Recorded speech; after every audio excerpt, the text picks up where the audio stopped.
Ya, seharusnya umur bertambah, kebijakan bertambah. Karena apa? Karena pengalaman hidupnya yang bertambah dan ilmu pengetahuannya juga bertambah. Tetapi apakah seperti itu semua adanya? Coba kita lihat nanti. Betul, sebaiknya dengan bertambah usia, seseorang harusnya semakin bijak dalam bertindak. Di sini saya coba ambil dari kitab suci Dhammapada, syair 107. Biarpun selama 100 tahun seseorang menyalakan api pemujaan di hutan, namun sesungguhnya lebih baik jika ia walaupun hanya sesaat saja menghormati orang yang telah memiliki pengendalian diri. Bapak Ibu Sobat Muda, cobalah kita belajar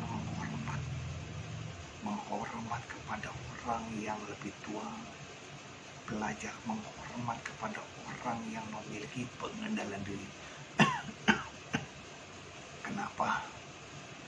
Dengan begitu akhirnya kita belajar menjadi lebih bijak dan mau berdiskusi dengan orang itu. Sesungguhnya ketika kita mau menghormati orang lain, kita akan memperoleh berkah dari penghormatan. Dengan jelas dalam Dhammapada syair 109 dikatakan demikian. Ia yang selalu menghormati dan menghargai orang lebih tua kelak akan memperoleh 4 hal: umur panjang, kecantikan, kebahagiaan, dan kekuatan. Oleh karena itu, mumpung kita masih hidup, mumpung orang tua kita masih ada, Bapak Ibu, apalagi sobat muda, adik-adikku yang berbahagia, hormatilah orang tua kalian yang banyak mendidik kalian, yang membina kalian semasa masih kecil, sekolah, hingga kalian berkeluarga. Tak ada salahnya menghormat orang tua. Akan saya jabarkan lagi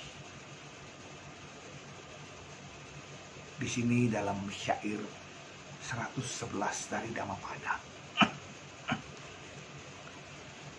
Walaupun seseorang hidup 100 tahun tetapi tidak bijaksana dan tak terkendali, sesungguhnya lebih baik adalah kehidupan sehari dari orang yang bijaksana dan tekun bersama dia. Bapak Ibu Sobat Muda, coba kita berkaca kepada diri kita. Berapa umur kita sekarang? 8 jam per hari kita tidur. Alangkah banyaknya waktu yang kita buang. Belum lagi bermain, bercanda, meledek orang, berbuat buruk. banyak waktu kita yang terbuang percuma.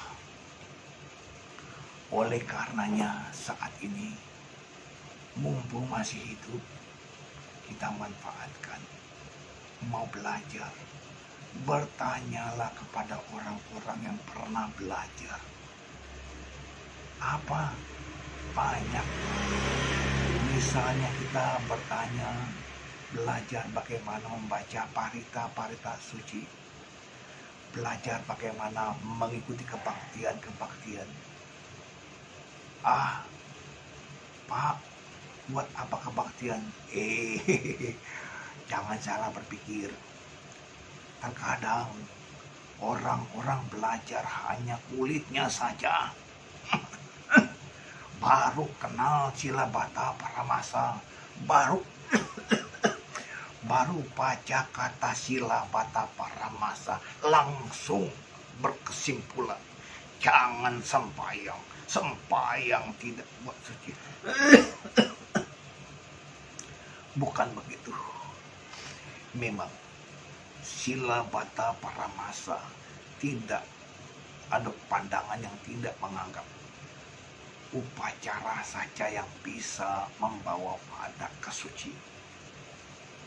Tetapi Bapak Ibu Saudara yang berbahagia, ada upacara-upacara yang menghantarkan kita pada keheningan, ketenangan. Ambil maknanya. Mengapa umat Buddha melakukan puja? Semata-mata untuk meningkatkan keyakinan. Keyakinan kepada Buddha, Dhamma, dan Sangha. Menghormat kepada yang patut dihormati. Mengulang khotbah-khotbah Buddha. Mendengarkan bimbingan Dharma. Bermeditasi. Lalu melakukan pelimpahan jasa.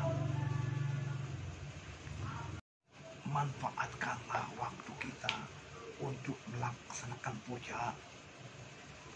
Di sana pun kita bisa mendengar bimbingan Dharma. Bimbingan Dharma. Romo, saya sudah sarjana agama. Buat apa mendengar bimbingan Dharma? Sombong kali kamu. Ingat, memang kau pernah belajar agama. Kau jago Sutta, jago Winaya, jago Abhidhamma. Tapi ingat, Dharma yang kita peroleh bukan cuma teori. Harus ada aplikasi, praktek-praktek. Nah, Dharma Duta menjabarkan cara prakteknya. Kita belajar dari mereka. Praktek Dharma adalah hal yang sulit. Malah kalau bisa para pemuda, ayo terjun. Belajar menjadi Dharma Duta. Waktu, ya betul. Seorang Dharma Duta perlu mengorbankan waktu. Perlu mengorbankan biaya. Perlu menyisihkan waktu juga untuk belajar dan belajar. Tentu saja umat Buddha pun, pengurus wihara pun tetap harus membantu para Dharma Duta dalam menunjang Dharma. Misalnya memberikan amisa puja dalam bentuk hal yang wajar yang bisa dimanfaatkan oleh para Dharma Duta. Bapak Ibu Sobat Buddha, di dalam puja juga kita bisa bermeditasi. Pak, di wihara bisa Pak, di rumah juga bisa. Betul. Kita bersama-sama bermeditasi, mengembangkan pikiran cinta kasih jauh lebih kuat ketimbang sendiri. Apalagi pembacaan parita-parita. Bila bersama-sama dengan kekuatan cinta kasih, dengan kekuatan keyakinan jauh lebih kuat, maka itu manfaatkan bimbingan Dharma. Oleh karena itu, jangan bangga dengan titel yang kau miliki.